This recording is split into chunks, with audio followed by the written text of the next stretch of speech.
Bonjour à tous. Une omelette et un archange. Direction la 8e merveille du monde.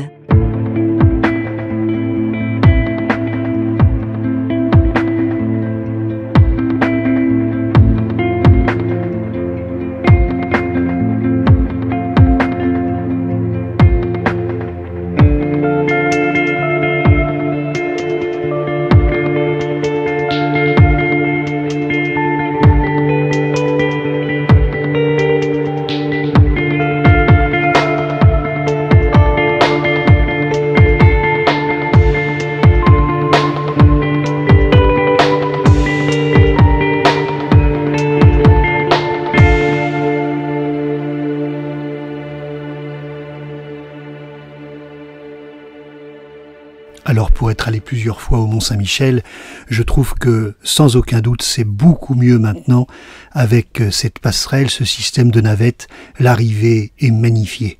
Autre bonne nouvelle, un changement de direction, et la mer Poulard renoue avec sa tradition d'auberge. Le Mont-Saint-Michel sans la mer Poulard, c'est comme une omelette sans œufs.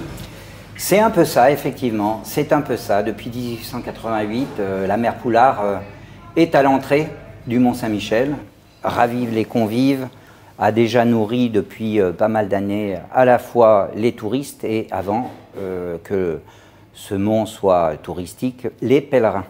Ça a commencé par les pèlerins, disais-je, mais effectivement, pendant la guerre, après la guerre, depuis 1888, l'ensemble des grands couronnés de ce monde, pas forcément beaucoup de showbiz, mais les gens qui comptent aimaient venir manger cette fameuse omelette, qui est la seule au monde à être fabriquée ainsi.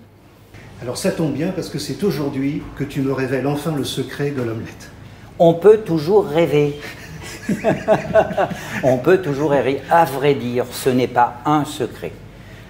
Quelques petits secrets bien gardés et qui, les uns agglutinés aux autres, font qu'elle est inimitable.